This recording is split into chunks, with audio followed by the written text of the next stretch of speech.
Bosman, gua nggak setuju video lo kemarin. Itu bukan lu banget, itu bukan kita. Demikian suara mitra saya yang keturunan Batak dengan nada keras berkata, lu harus klarifikasi. Kita ini pebisnis, tapi kita bukan oligarki. Emang menurut lu Omnibus Law akan meningkatkan kesejahteraan rakyat? Dia bertanya dengan nada keras. Yang saya jawab, saya nggak percaya. Itu delusi, itu khayalan. Gua setuju, itu khayalan. Nah, lu sendiri yang sejak 6 bulan lalu bilang Omnibus Law produk oligarki. Ya lu harus jelaskan posisi lu dan posisi kita. Sontoloyo, ya Sontoloyo. Kalau Omnibus Law nggak akan mensejahterakan rakyat, ya bilang, katakan. Kalimatnya yang meledak-meledak tersebut membuat saya tersadar bahwa hal ini harus juga dibuka dari sisi Sontoloyo melihat fakta. Apa yang kita lihat? Aslinya apa sih muasalnya Omnibus Law itu sampai harus terjadi? Benar, banyak pengusaha diuntungkan, tetapi tidak semua pengusaha berhati putih, di mana keuntungannya bakal dibagikan lagi ke karyawannya. Ini yang membuat saya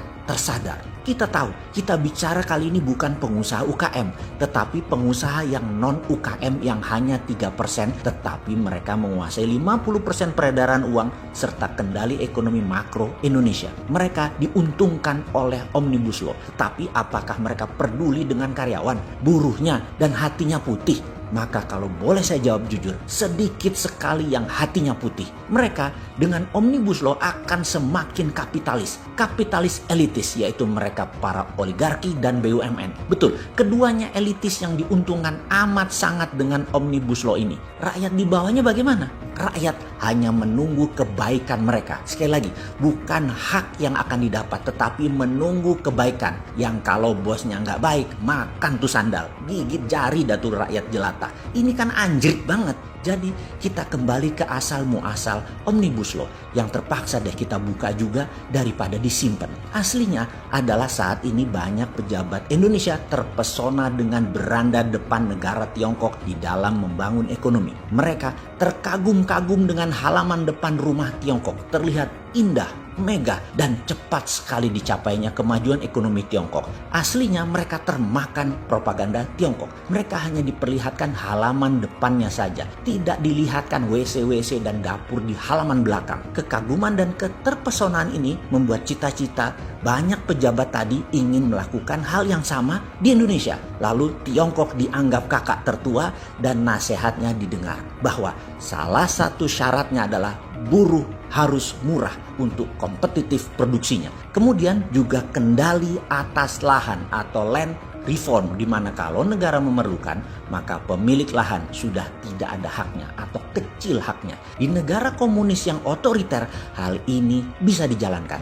Namun di negara demokrasi suara rakyat jadi tertindas. Makanya perlu perlindungan hukum. Dibungkuslah dengan Omnibus Law. Karena itu kita mengatakan nggak akan jalan Omnibus Law untuk mensejahterakan rakyat. Karena tangan besi harus dijalankan. Tidak ada kompromi demi murahnya biaya produksi. Jadi yang diinginkan banyak pejabat sekarang adalah meningkatkan GDP. Dan sungguh meningkatkan GDP belum tentu meningkatkan kesejahteraan rakyat. Ini harus diluruskan cita-cita banyak pejabat tersebut. Memang terlihat manis undang-undang tersebut dibungkus dengan kata dalam tanda petik cipta kerja. Namun apakah pekerjaan nanti akan membawa kesejahteraan atau lebih lagi kebahagiaan?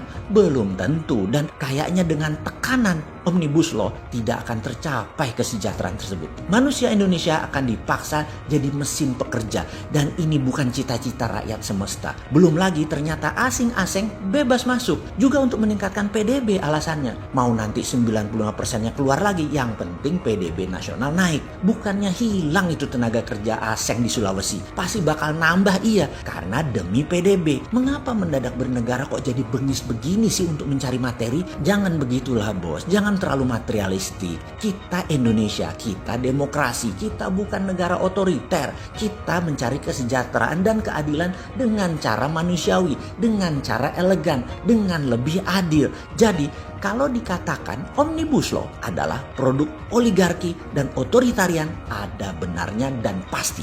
Lalu ke depan bagaimana? Saya secara pribadi dan kita rakyat jelata mengajukan saran untuk mencabut Undang-Undang Cipta Kerja atau tunda pelaksanaannya. Sebaiknya kaji ulang lagi demi bangsa dan negara.